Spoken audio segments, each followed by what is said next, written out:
Selamat pagi untuk kita semua, terkhusus yang saya hormati Bu Riajeng dan teman-teman yang tidak bisa saya sebutkan satu persatu. Semoga tidak mengurangi rasa hormat saya kepada kalian semua. Perkenalkan, kami dari kelompok 6. Saya Andika Restulahi sebagai moderator dengan anggota Ade Marahasan, Bobi Pratama, Handi Ramdan Kusuma, Meli Silviani, Saktika Sari, dan Sylvia Murcelina.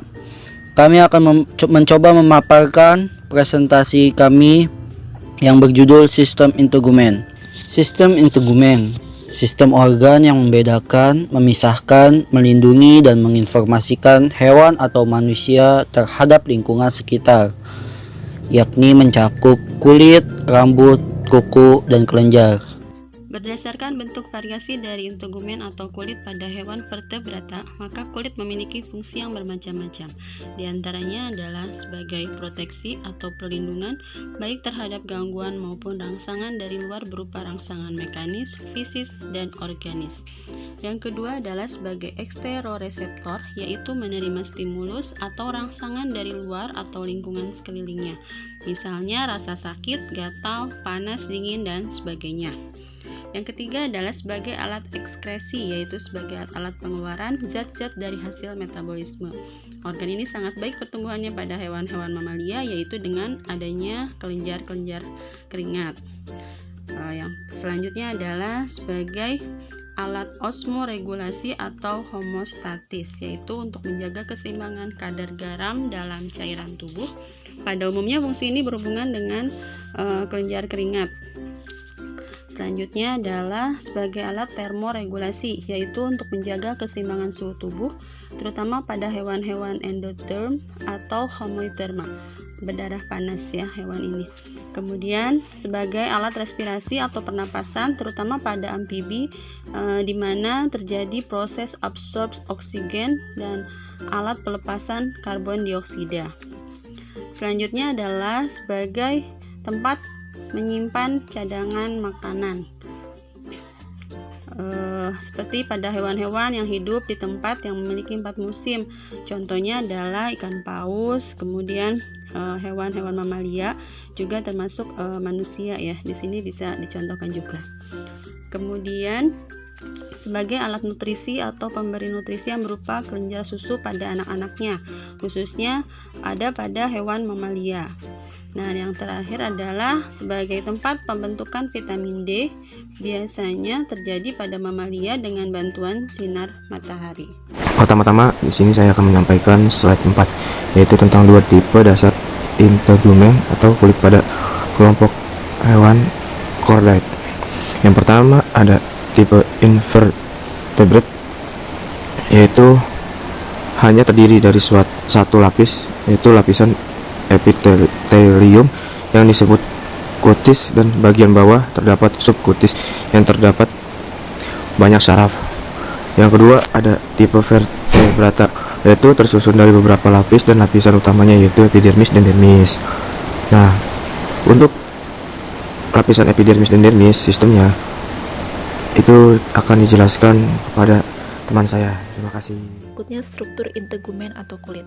Struktur integumen atau struktur kulit pada hewan vertebrata tersusun oleh dua lapisan, yaitu epidermis dan dermis. Epidermis merupakan lapisan kulit yang paling luar dan selalu terdiri dari jaringan epitel berlapis banyak, juga berasal dari derivat ektodam. Sedangkan dermis disebut juga chorium, letaknya di bawah lapisan epidermis, terdiri dari jaringan ikat serta merupakan derivat dan mesodem. Berdasarkan bentuknya, struktur kulit dibagi dua, yaitu kulit tipis dan kulit tebal. Kulit tipis adalah kulit yang terdapat pada seluruh permukaan tubuh kecuali telapak tangan dan telapak kaki.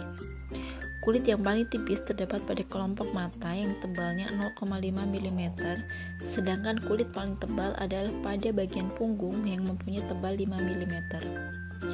Umumnya, kulit tipis dapat ditemukan kelenjar keringat, kelenjar lemak, atau kelenjar minyak yang berhubungan dengan akar rambut, tetapi ada juga kelenjar minyak yang tidak berhubungan dengan akar rambut, yaitu seperti yang ditemukan pada bagian kelopak mata, papila susu, dan pada labia mayora yang merupakan bagian dari alat kelamin hewan betina.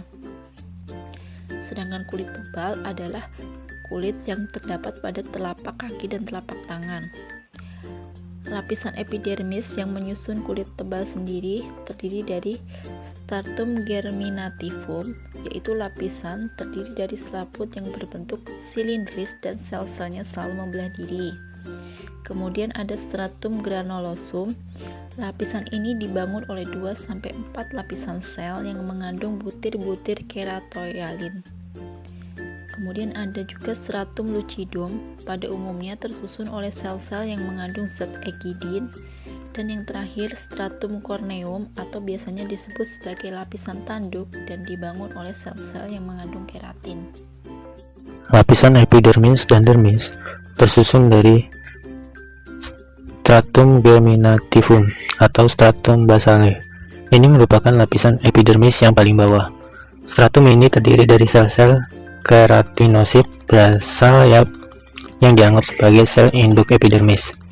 Beberapa jenis sel yang bisa ditemukan dalam stratum ini antara lain adalah sel melanosit, atau yaitu sel yang menghasilkan pigmen, sel Langerhans, atau yaitu sel kekebalan tubuh, sel Merkel, sentuhan reseptor. 2. Stratum granulosum atau lapisan granular. Stratum granulosum merupakan lapisan epidermis kulit yang tersusun atas keratinosit dan bermigrasi dari lapisan spinosum. Keratinosit mengandung keratoialin yang berfungsi untuk mengikat filamen keratin. Yang ketiga, stratum lucidum atau lapisan bening. Lapisan ini disebut juga sebagai lapisan barier yang terletak di bawah lapisan tanduk, yang menghubungkan stratum corneum dengan stratum granulosum. Di lapisan inilah proses keratinisasi dimulai.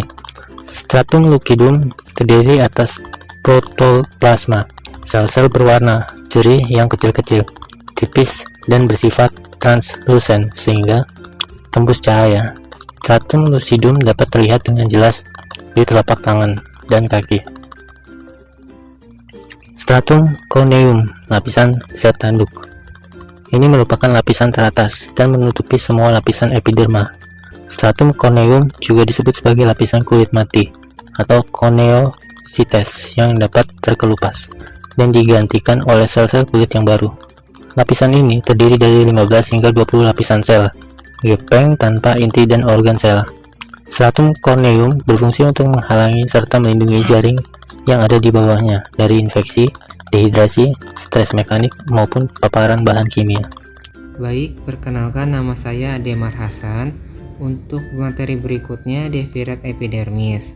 Defirat epidermis adalah suatu bangunan-bangunan atau alat tambahan pada epidermis, tapi memiliki struktur dan fungsi yang berlainan dengan epidermis itu sendiri. Berikut macam-macam defirat epidermis. 1.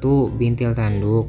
Bintil tanduk adalah penebalan-penebalan stratum corneum yang besarnya berbeda-beda dan letaknya tersebar hampir di seluruh permukaan tubuh. Sebagai contoh, bintil-bintil tanduk pada katak. Kedua, sisik tanduk.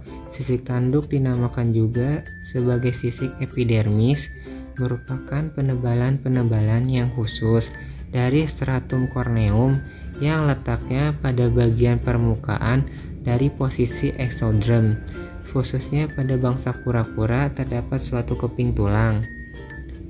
Yang ketiga, bulu. Bulu adalah suatu struktur epidermis yang membentuk penutup luar pada bagian tubuh yang khas pada bangsa aves atau burung. Keempat, rambut. Rambut merupakan spesialisasi bagian epidermal yang bentuk khas dari dimiliki oleh hewan-hewan mamalia. Yang kelima, cakar, kuku, telapok. Cakar pada umumnya dimiliki oleh bangsa Sauropsida atau reptil dan mamalia. Cakar merupakan struktur yang dibangun oleh keping cakar unguis yang bentuknya konveks. Letaknya pada bagian dorsal, bentuknya runcing pada daerah ujung. Kuku. Struktur kuku adalah merupakan struktur cakar yang bentuknya melebar dan memipih, dan kuku dimiliki oleh kelompok hewan-hewan mamalia tertentu saja. Telapok. Struktur telapok meliputi unguis dan subunguis, yaitu merupakan perisai tanduk yang mengelilingi bagian ujung jari, dan bagian subunguis letaknya pada bagian dalam unguis.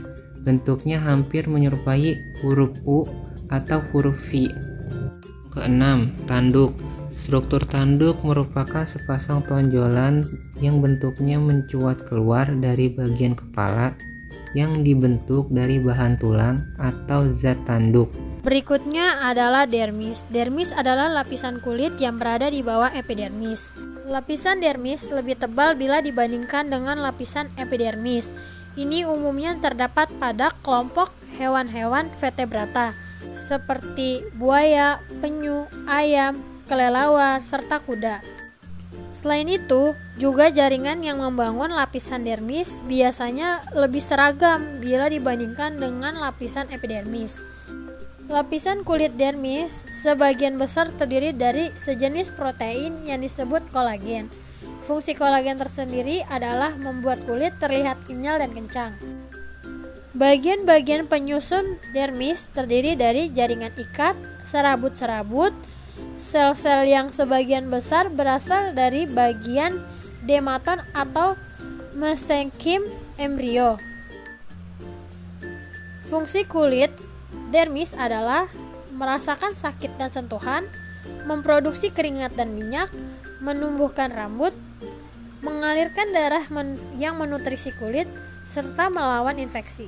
Berikutnya, kelenjar.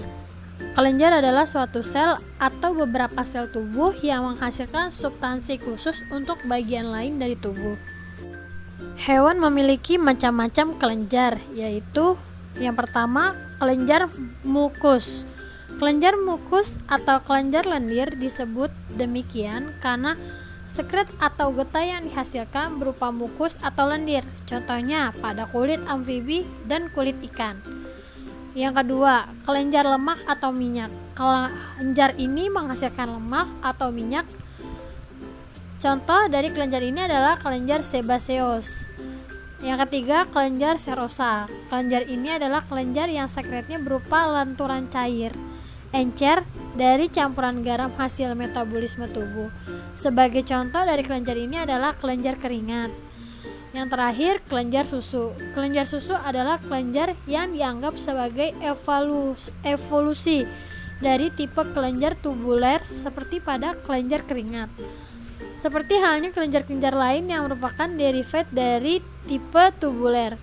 Kelenjar susu adalah kelenjar yang bersifat apkrine, yaitu sekresinya dihasilkan dengan terlepasnya bagian ujung dari sel kelenjarnya. Terima kasih, itulah tadi presentasi dari kelompok kami. Jika ada yang ingin ditanyakan, disanggah atau menambahkan, kami persilahkan.